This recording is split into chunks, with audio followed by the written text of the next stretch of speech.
Connaissez-vous quelqu'un autour de vous qui n'arrête pas de gesticuler, saute, bouge, parle beaucoup, vite et à haute voix? Et vous vous demandez, mais pourquoi ne s'arrête-t-il jamais? Quel impact cela a-t-il sur la vie des personnes? Restez avec moi, je vous dis tout dans la suite de la vidéo.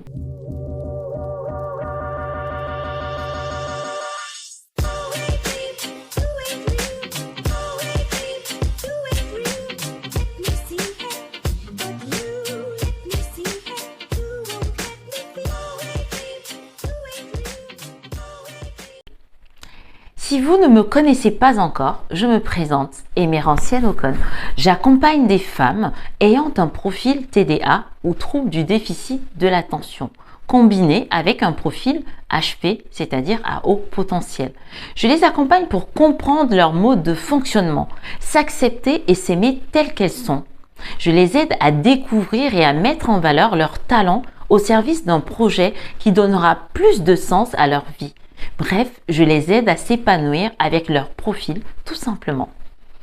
L'attitude que je vous ai décrite au début de cette vidéo est de l'hyperactivité.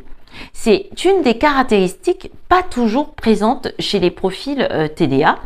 Et d'ailleurs, on la définit comme une agitation motrice excessive chez la personne adulte TDAH. C'est une difficulté à maintenir une position, à refréner une activité motrice ou à terminer une action déjà entreprise. Un adulte TDA aura donc du mal à tenir en place et va donc bouger sous tous les prétextes. Par exemple, elle va faire grincer sa chaise, tripoter ou mâchouiller un stylo, se lever régulièrement de sa chaise, courir, bousculer, se faire mal ou faire mal aux autres, faire tomber aussi des choses et peut-être même faire tomber des gens.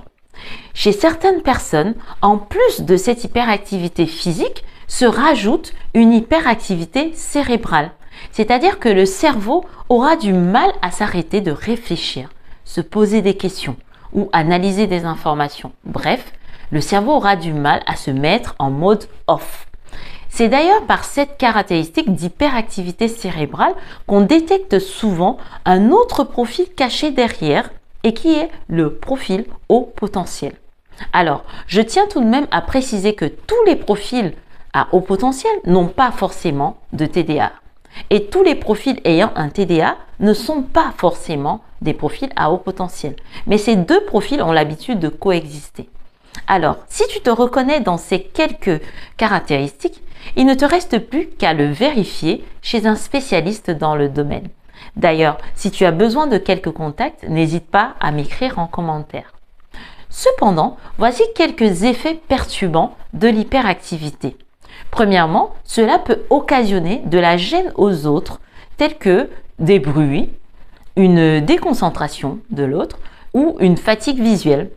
Deuxièmement, cela peut entraîner de l'énergie gaspillée pour peu de choses utiles.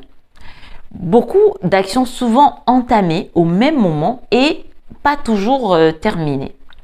Heureusement que cette hyperactivité présente aussi des avantages. Parce que grâce à son hyperactivité, une personne TDA aura la capacité de passer d'une activité à une autre très facilement. Elle est souvent qualifiée de personne multitâche. Et lorsqu'elle trouve son domaine de compétence, ou une activité qui lui procure du plaisir, elle y excelle. Cette personne est plus apte à exercer des métiers en 3-8 ou en horaire décalé. Et dans un groupe, elle est souvent la personne qui va booster l'équipe et apporter une dynamique de travail remarquable grâce à son trop plein d'énergie. Alors, si vous vous reconnaissez dans ce profil, je n'ai qu'un conseil à vous donner. Faites de votre hyperactivité une force pour vous épanouir dans votre vie personnelle et professionnelle. Si vous ne savez comment faire, pas d'inquiétude, parce que là, c'est mon domaine.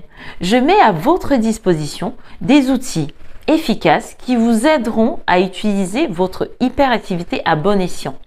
Et si cela vous intéresse, je vous invite tout simplement à réserver une séance découverte pour que je puisse vous en dire un peu plus. Enfin, si cette vidéo vous a été utile, n'oubliez pas de vous abonner, de mettre un cœur ou un pouce ou de la partager. Et je vous dis à très bientôt.